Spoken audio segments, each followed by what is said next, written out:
All right, welcome to this Partnership Health Center Facebook Live question and answer forum. We're here to discuss the many challenges of parenting during the COVID-19 pandemic here with my two expert colleagues. But before we dive in, I really want everybody to know that we want to hear your questions. That's the whole point of us being here. So please enter them in the comments section, and we will do our best to get to all of them and answer them in real time. Also, really quickly, before we jump in, I want everybody to know that Partnership Health Center is your local community health center, which means in part that we never deny access to care due to inability to pay. As we like to say, everyone, and we mean everyone, is welcome at PHC. We're a team of doctors, dentists, nurses, psychologists, pharmacists, social workers, therapists, community organizers, and more. And fundamentally, we offer primary medical, dental, behavioral health services, along with a fantastic pharmacy that's open to the public, and many, many other innovative services that are designed to address the root cause of unjust health disparities. So if you want to learn more about PHC, I'll point you to partnershiphealthcenter.org. But I hope that your key takeaway from this introduction is that excellent, integrated, whole person healthcare is truly within reach for all people in our community. And with that, I'm thrilled to introduce my two colleagues. I have here Dr. Sarah Potts, the Director of Behavioral Health at Partnership Health Center. Welcome, Sarah. Thank you. And Dr. Andrea Venata. She's an MD and a pediatrician here at Partnership. Thanks, Eric. You bet. Did either of you want to start out with any notes before we jump into the questions? Oh, I think just a brief kind of sentiment is I think it's really hard right now.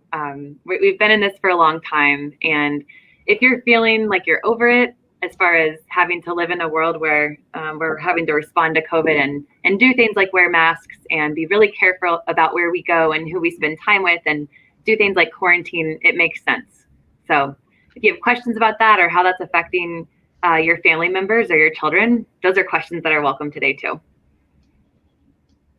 It's fantastic. And I know we're having a little bit of technical difficulties with Dr. Venata's connection, but do you have any comments you'd like to add, Dr. Venata? I really hope we get to everyone's questions today, and please everyone speak up and say whatever you might want to say. It's a safe space. We are here to support you. I love the opening remarks, Eric, because it is really important that people feel supported in our community and understand how much PHC can offer. And we are all 100% behind you and also 100% into our wonderful community at PHC. So please feel welcome.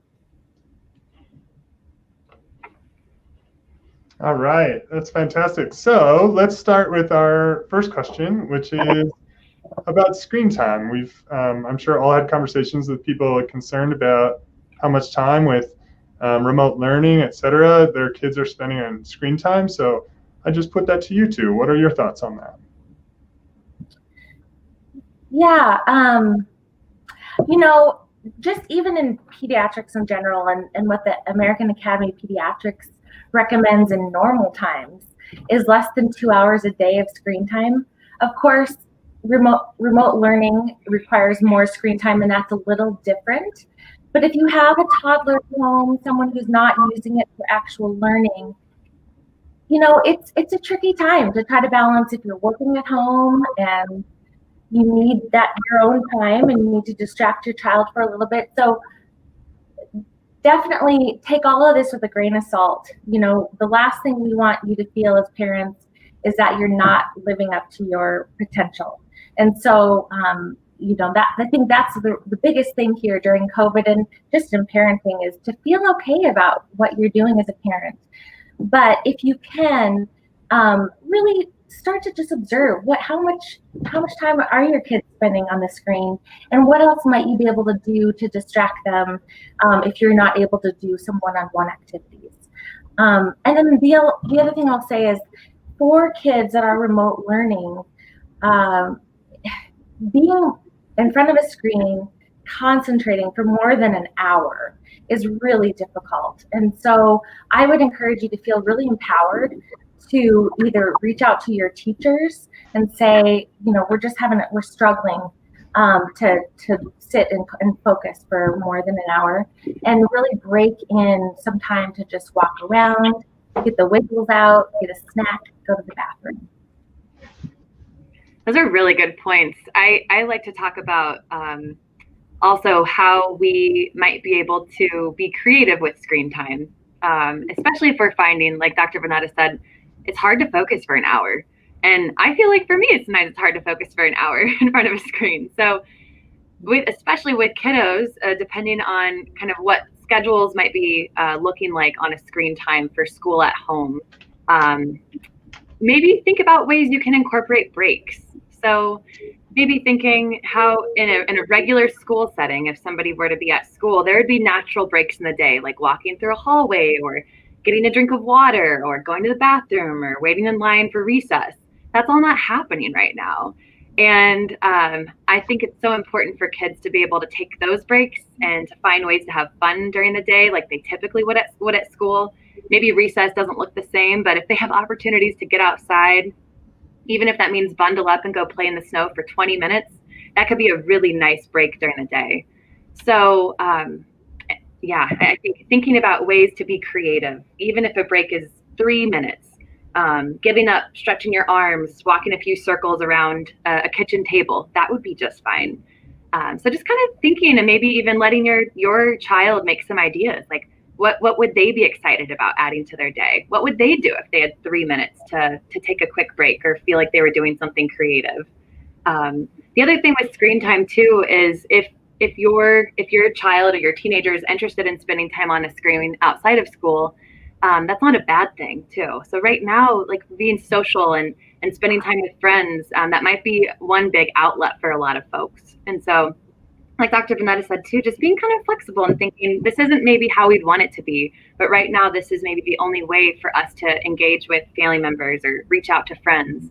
And maybe just see if there's ways for you to be engaged with your child as they're using screens, social media or looking at, YouTube videos or those sorts of things. See if you can be with them doing it, because then you also have a little bit of a gauge for what they're looking at and you have some awareness for what they might be excited about.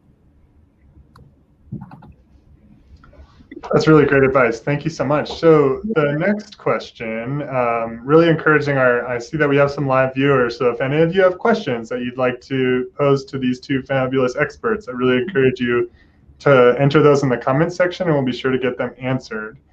The next question that I have for you two is about social development in the absence of lots of social engagement. So I spoke to a parent that I know whose 7-year-old got to interact with another 7-year-old after lots of time without that type of engagement. Mostly was just interacting with their younger siblings, and they said it was sort of magic to see them get that time with another age peer.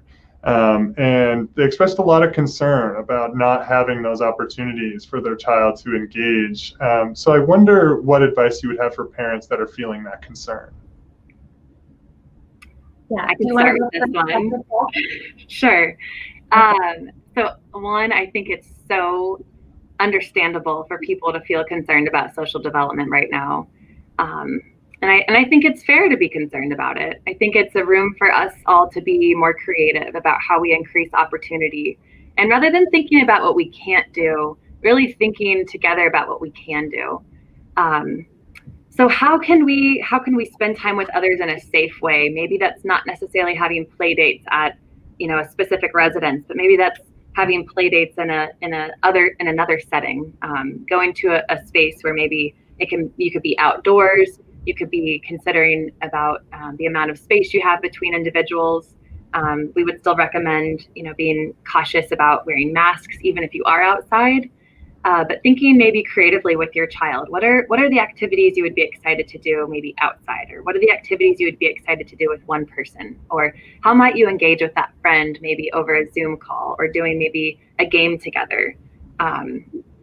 online, and of course still having a lot of oversight, just so you can have that awareness for what your child is engaging with if it is online.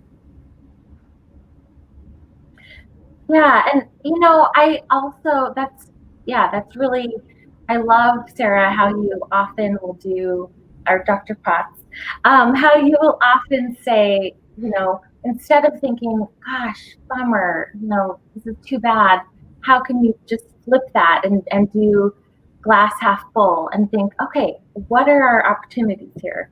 I also want to just say, I mean, there's so many things about social development that occur outside of school.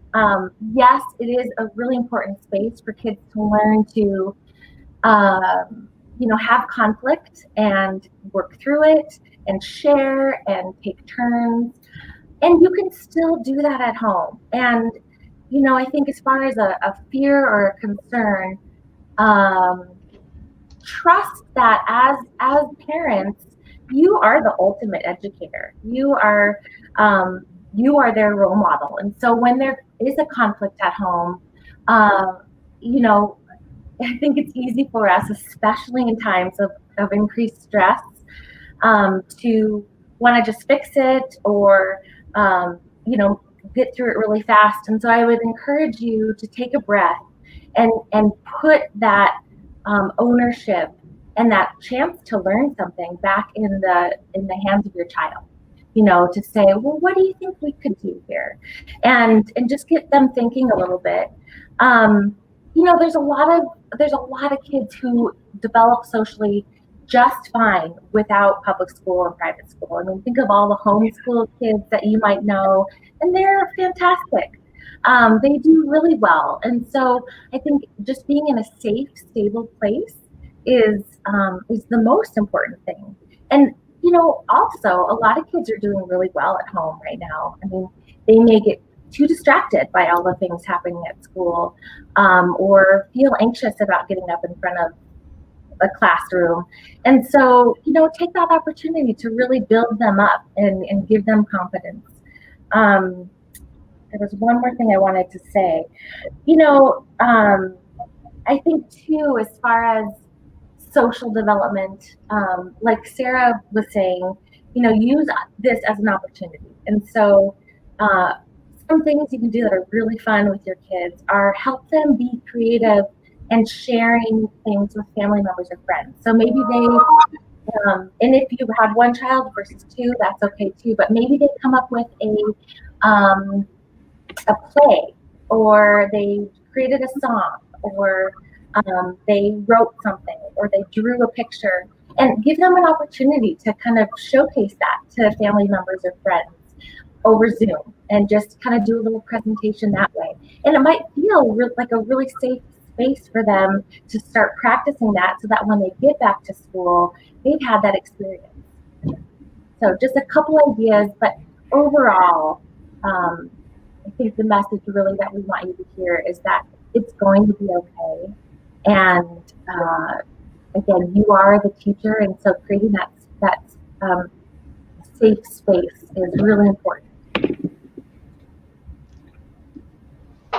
That's great. Did you have any notes to add to Dr. Bonata's comments, Dr. Potts? Yeah, I think just what we're talking about is thinking about this as different opportunities. I like thinking that we're helping little ones create platters of options in all sorts of ways. Platters, different ways to choose different coping skills, different ways to choose healthy alternatives. And so we could think about creating a platter of options for how we engage with others during this time. And so rather than thinking what we can't do, really thinking about what we can do. One thing I wanted to add too, when we think of behavior in the home, when we're able to really work through a challenge with our little one or our teenager, and make sure that there's some sort of learning experience happening, we're going to help set them up for the future. So even though they're not having that learning experience, maybe with a larger group of peers or in a school setting, when we're able to work through a problem together, and they're able to know how they might do something differently in the future, or we're able to know how we might approach something differently in the future as a caregiver, we're helping set them up for the future too. Thank you so much for that. So we'll move on to our next question. Still crossing my fingers for questions from the live audience, if any of you have them. But we'll move on to, I tried to reach out to some parents I know and connect with them about this. And another thing that came up pretty consistently was how to talk to kids of various developmental stages about a real sense of loss that comes with the pandemic, things that they're missing out on, like they might be missing school or missing special events that they're used to and things like that. So what advice would you have for parents about how to talk to kids about that? I really like encouraging families to have healthy communication. And I think healthy communication is having calm, neutral communication opportunities. So that can look like being available and validating emotions of a child or a teenager. It can be inviting conversation, not necessarily putting kids on the spot, but letting them know I'm here to talk about this if you ever want to. Notice when I say it that way, I don't have to hear anything from that kiddo. They could just be thinking, okay, I know you're here if I need something, rather than saying, are you doing okay? Do you have anything you want to talk about? Is everything all right? We can then just instead say, I'm here if you need to talk about anything. And then just being honest and accurate and giving details that are developmentally appropriate. So not giving accurate information can actually be really harmful, especially right now. When a lot of information is available, we want to make sure we're giving the facts to our children. We want to think about how we can engage a little bit more. So thinking of our interactions we can have with our children. We can be thinking about pointing out the positive and the things they're doing. We can point out all of the good things or all the most appropriate ways they're managing their feelings. Maybe even pointing out like, it seems like this might be really hard right now, but you're doing a really good job working through this. I hear you. It sounds really hard and it makes total sense. You miss your friends and I wish you didn't have to miss your friends, and you're doing such a good job kind of being creative with what's going on. I also like to think about our approach with consistency and routines. So anytime there's going to be an adjustment period, we're always going to want to try to keep things as consistent in other domains as much as possible. So even though everything's happening the way it's been happening for almost last year, there's still a sense of consistency and routine we can keep with little ones. So thinking of what time people are waking up at and what's happening in maybe a morning routine, getting ready for the day, brushing teeth, eating breakfast, those sorts of things, changing clothes. And kind of thinking of that typical daily routine. Again, maybe thinking with online schooling, if there's room for breaks and rooms to play and room to have, recess like we used to. And then also thinking of evening routines, what areas are you able to kind of keep some consistency there too? Like having something like an afternoon routine. So even though school might not be happening for everybody in the same way it was before, having every afternoon kind of look the same, shutting down that computer, or if the child's getting home from school, maybe hanging a backpack up, putting things in a certain location, taking a break, having a snack, eventually having dinner and getting ready for bed, and thinking about going to bed at the same time on most nights, especially on our Sunday nights through Thursday nights, keeping those as consistent as possible to make sure that we're good to go for the next day.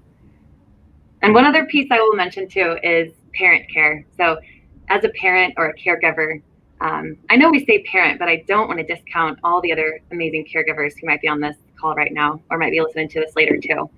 So as a caregiver, our own self-care is so important, and being able to acknowledge what we're feeling in a moment, maybe even being able to explain our own emotions, is a really good way for us to also model some appropriate social functioning.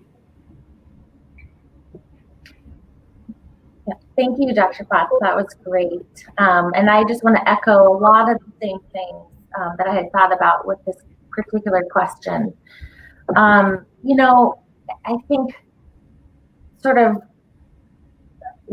expanding on that theme of what opportunities we have, loss is part of life, and in all different ways, big and small. And so think of it as this is a really important developmental thing for kids to experience and start to work through. And, I think it's really good for us as caregivers. Thank you for mentioning that too, Dr. Potts. It could be parents, it could be grandparents, foster parents, someone who's just really engaged with a child from another family who wants to pitch in and help. But it's really important for us as those people to just say, what are you feeling? What do you think about this? Just to see if they can conjure up some ideas or words. They may not even be able to articulate it very well. Sometimes I can't articulate things very well. And so a 3, 4, 5, 8-year-old may not.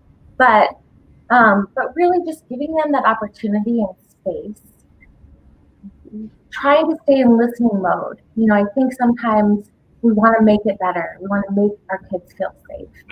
And it's really okay to say, I don't know about this. If they have a question about COVID or not seeing their friends. If you don't know the answer, it's okay to say, I don't know.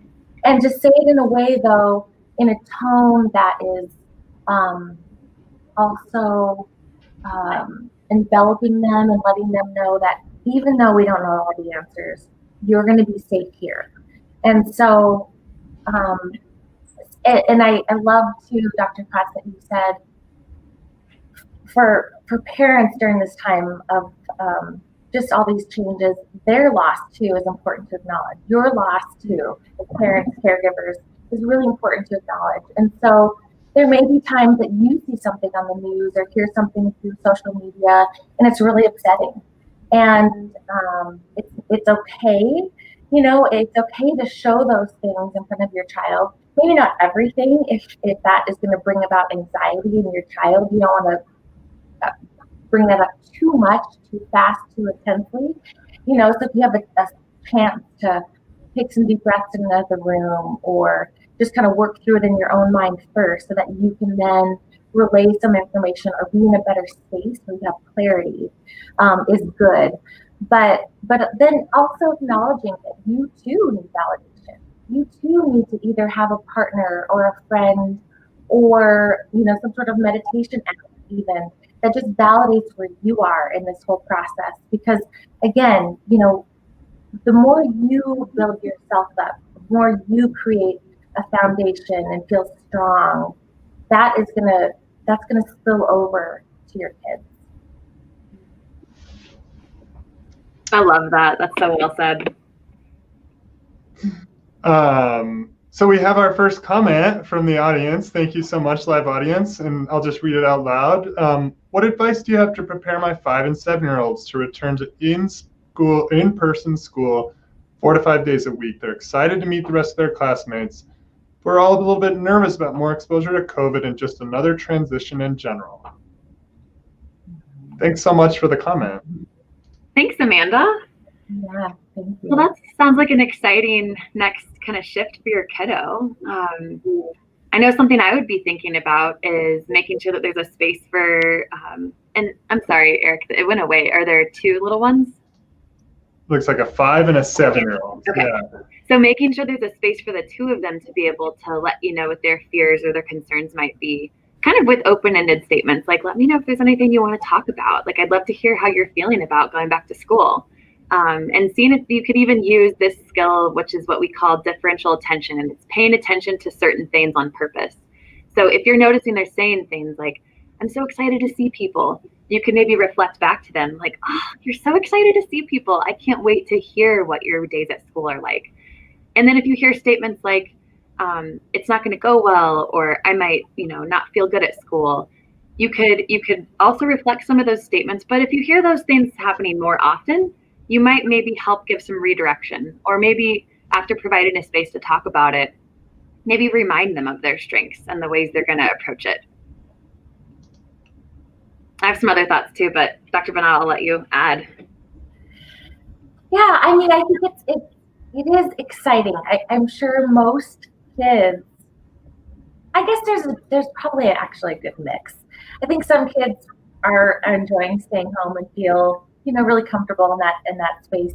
And other kids can't wait to be a little more social and have that built-in recess time, and and so they're just thrilled about the idea. So, but Amanda, that is a great question, because transitions are important to acknowledge.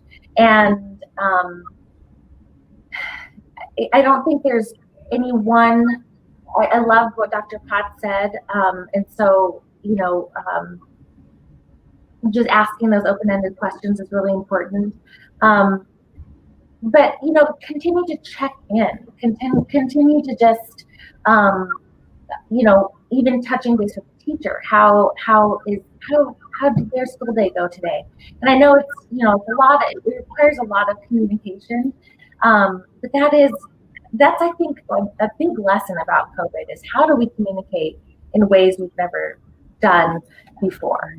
And so communicating with the teacher, and then continuing to just ask those open-ended questions of your kids. What do you think about today? How is it going to go? What are you excited about today? And then when they come home, tell me one thing that what do you want to share? One thing you want to share about today? And it can be something that was kind of hard, or it can be something really fun. But just letting them know that you're there, you're excited for them too. You also recognize that they may be a little nervous, and that it's a journey that you're doing together. Something else to think about, and without knowing about your 5 and 7-year-old and maybe what concerns they might be feeling, it might be helpful to implement maybe an external reinforcer. So having some sort of maybe reward they're looking forward to after the end of the week, or if maybe even just going for one day feels really big for them, maybe having something to look forward to when they get done with their day. And I really like to encourage folks to not think about things that cost money. So what would be fun for you to do with them that they would be excited about after they're done with their day at school?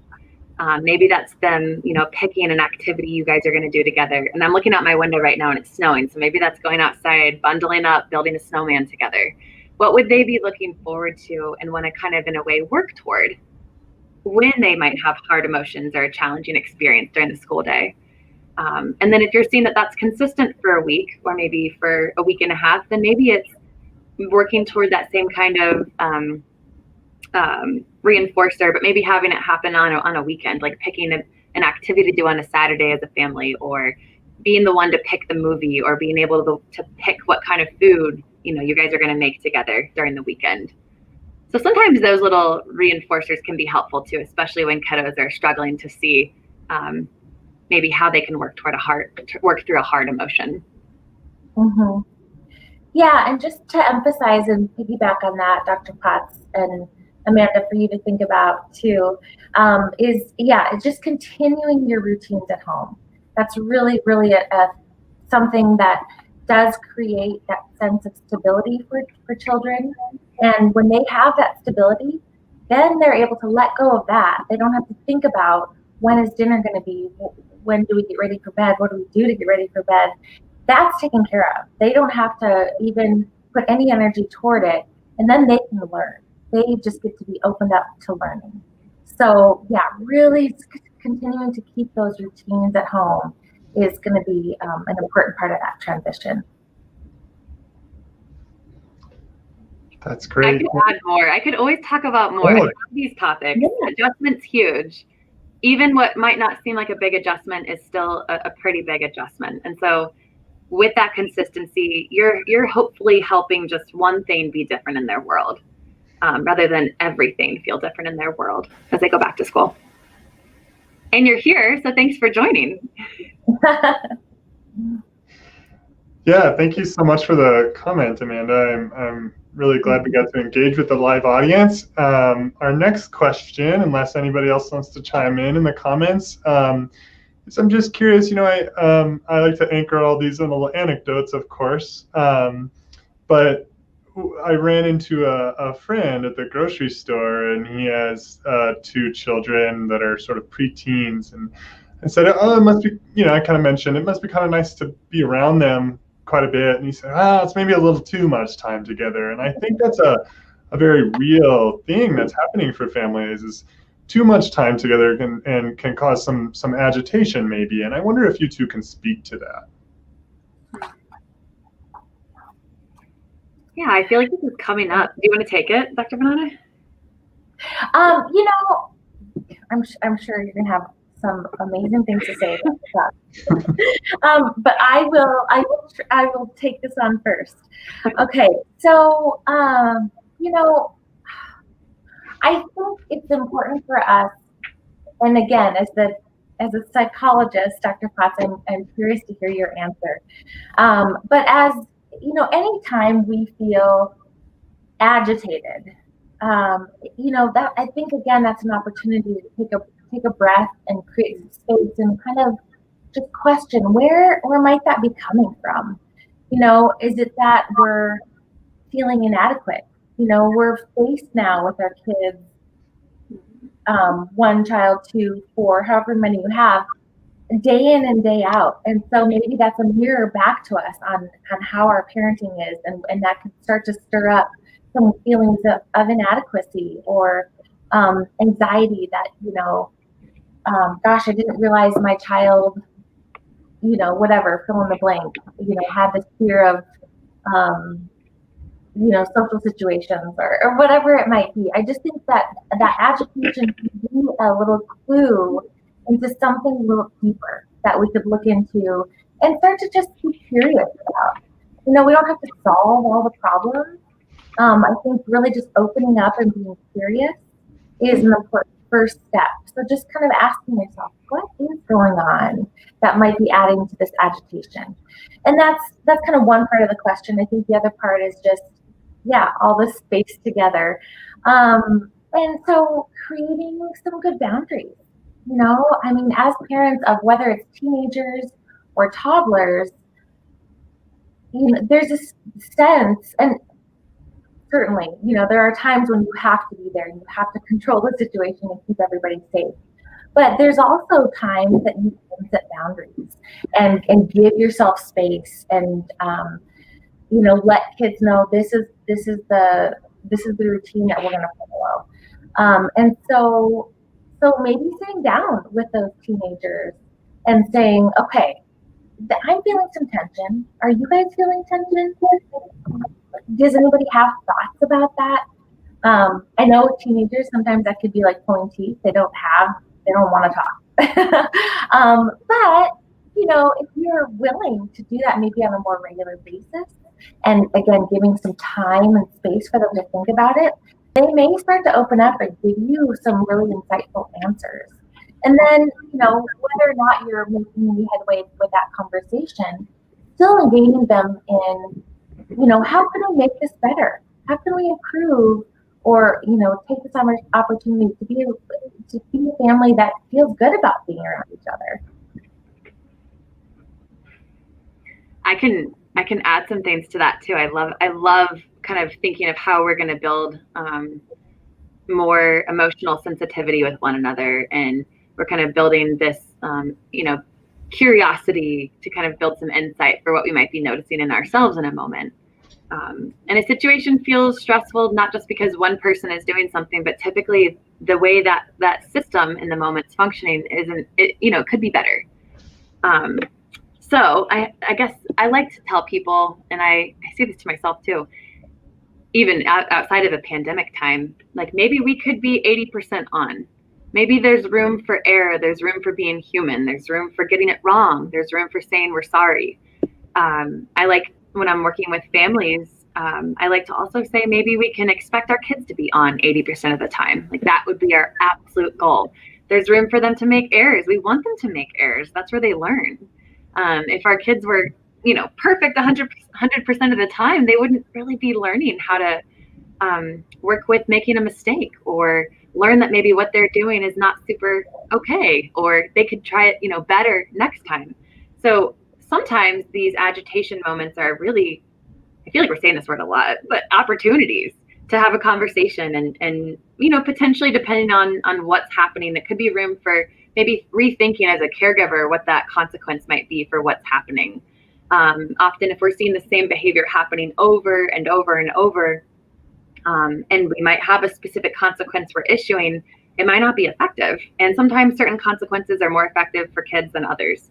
And so that's something you could definitely kind of think about on your own, but you could also reach out for support too. If you feel like, hard conversations are happening more often, or maybe hard conversations need to happen, but you're not really sure how to start it, your primary care provider, your behavioral health provider are really good folks to talk to about these challenges.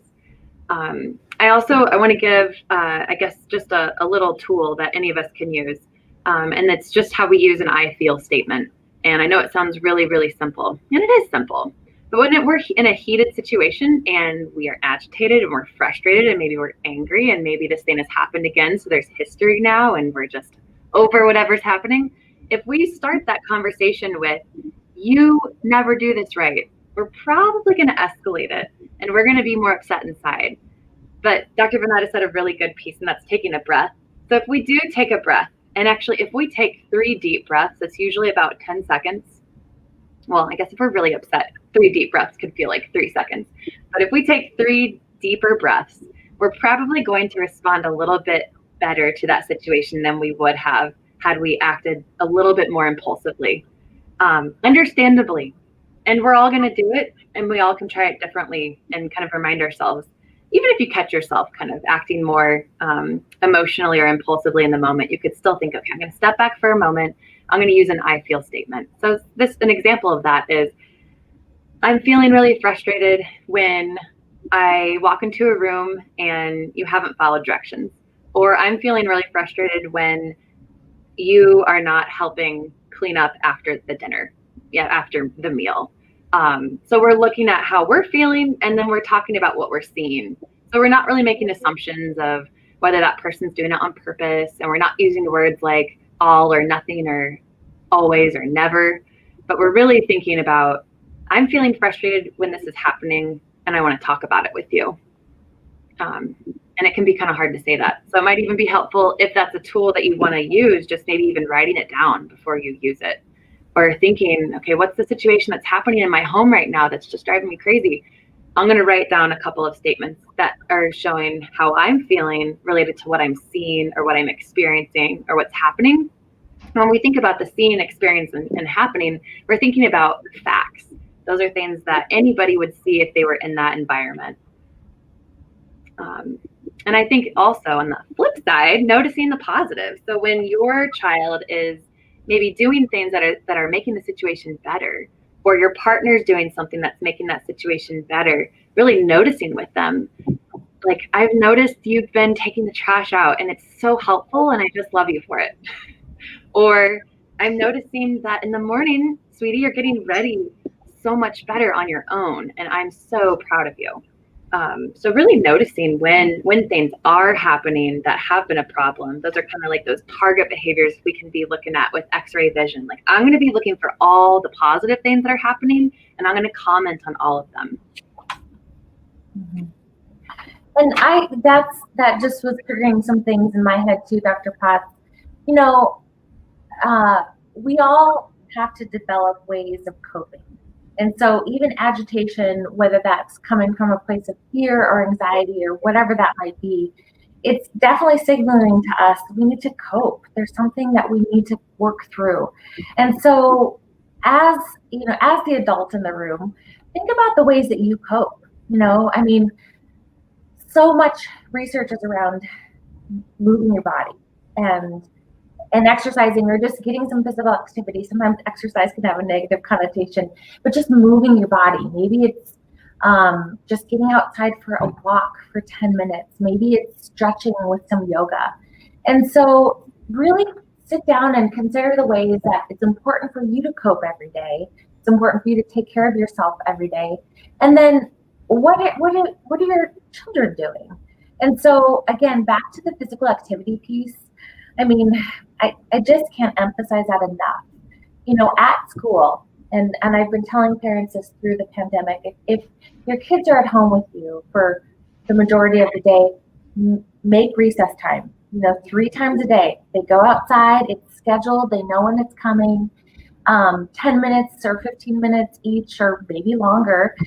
They're going to come back in feeling refreshed, oxygenated to their brain, ready to learn, maybe have let go of some, agitation that can then, quickly kind of morph into just being less able to communicate. And so think of that physical activity as a really important tool for you to help decrease agitation and any tension that might be in the home. So again, not just for your kids, not just recess for your kids, but what are you doing for yourself in a physical way that can help you then regain that clarity of how to take the next step forward. It's just, and again, for some of us, maybe physical activity looks like a sport or a bike ride or whatever, but it can look like so many different things. Take a walk with a friend, turn on some music and dance a little bit. I think we've had kind of a similar sentiment with movement during this conversation. So we both do preach a lot with families, like see how you can get out and do things, see how you can have activities together. I think since we have potentially, caregivers and parents listening to this call, I just want to mention, kind of piggybacking off of what Dr. Vernata just said, there are probably things you haven't been doing that you would like to be doing. And there are probably things you might want to try that you haven't had an opportunity to try. We know kind of, if we think of this thing called the Cognitive Triad, it looks at our feelings on one end, our thoughts on the other, and on the third, our behaviors or our actions. We can't make ourselves feel a certain way. Like, we really can't. I can't make myself, you can't make yourself feel something. We can't make ourselves think something. Our brain really works by addition. We add things. But the piece that we can control a little more, and maybe not our plethora of options right now, but maybe thinking back to thinking what we do have opportunity to add to our plate, is our behaviors. So we can control, to a certain extent, our behaviors. That's what we can shift. And so thinking of the utility of our actions and our movement on how that affects our thoughts and our emotions, that's kind of like our biggest opportunity to help ourselves. So as a parent, if you are feeling overwhelmed, I would encourage you to think about what you might incorporate in your day that you maybe have lost track of a little bit. And it's not about quantity. It's really about doing it. So like Dr. Vernata was saying, if it's really just 10 minutes there popping outside, or if it's 15 or more, great. But the fact that it's happening is important. So if there's something that you feel as a parent or caregiver that you used to be doing that felt valuable to you, if there's a way you could reincorporate that back into your routine, you might see a benefit just on your general level of stress, maybe how you're feeling about yourself as a caregiver, as a parent, as a community member, as a partner, or a family member. And also just your general kind of, state of your emotion. Like you might feel that it has some impact on your general mood too. That's wonderful information from both of you. Thank you so much. We are coming to the end of our Facebook Live session today with just about 80 seconds left. So I want to invite both of you. I'm sorry, I think we have one question in the queue that I don't think we'll get to, but I look forward to more Facebook Live sessions like this, continuing to connect with people. And please do direct message us on any social media platform, or on partnershiphealthcenter.org has a direct message system that, as the communications official at Partnership, I will receive, and we can respond to and offer topics, Facebook Live conversations about different topics. So please do reach out. And I would invite Dr. Potts and Dr. Vernata to share any closing comments they have today. Sure. Yeah, this has been really great. And I love that people were chiming in, and I'd love to see that more. I think one really big message during this time, during COVID and the pandemic, that I really hope that we can internalize as the caregivers is to consider the self-judgment that we might have.